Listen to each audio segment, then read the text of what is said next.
Hello guys! Guys, nagutom ako. Anong oras na ito? Anong oras na? 11. Yan ang almusal ko pala. Pero kasi kanina, nagkape na ako, pandesal. Bumili akong pandesal na crunchy, crispy.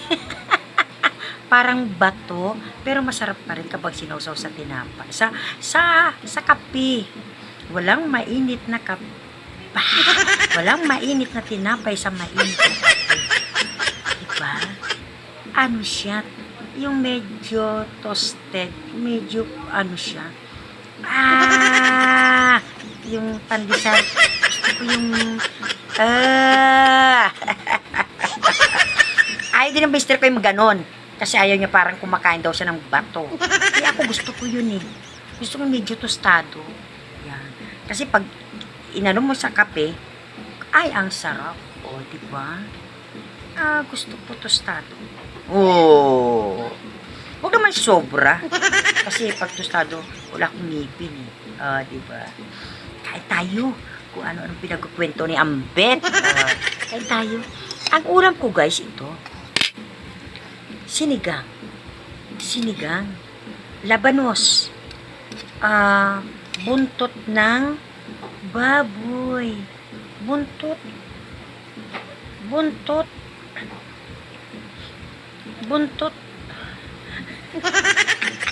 Hindi ko ba?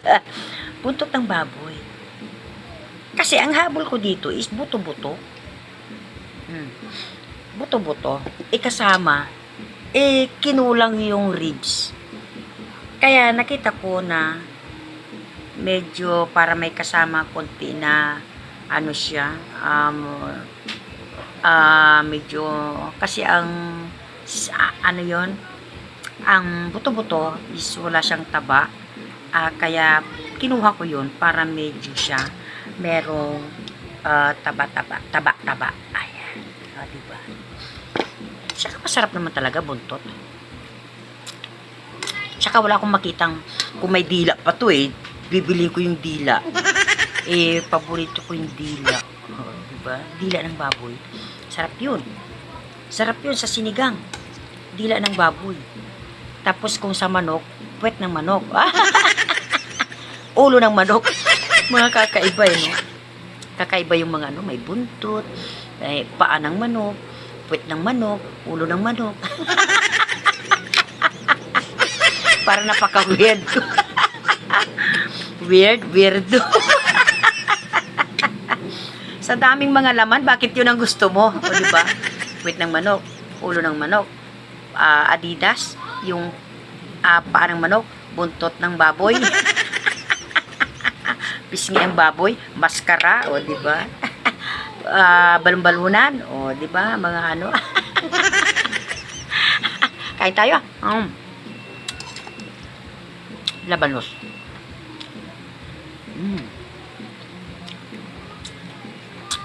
Sinigang. Si Mr. kasi gusto niya sabaw.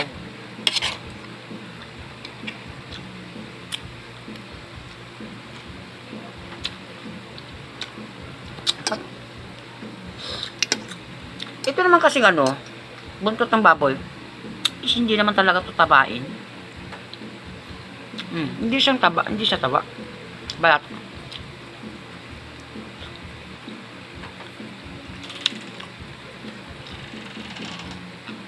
Medyo ang sabaw nito is madulas-dulas. Medyo malapot.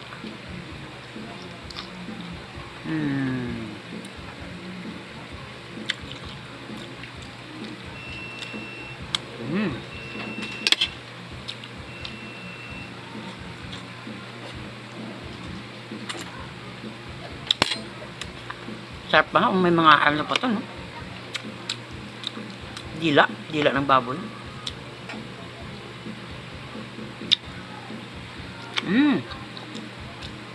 Lagyan ng sabaw. Wrap. Sinigang na buto-buto. Buntot ng baboy.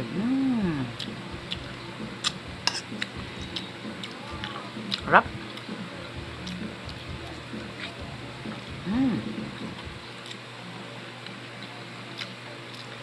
Ganda. Ay, sarap oh. Labanos. Mm. Mm. Okay guys. Pinakita ko na sa inyo kung ano yung tanghalian almusal ko. Tanghalian almusal. Okay. Bye-bye!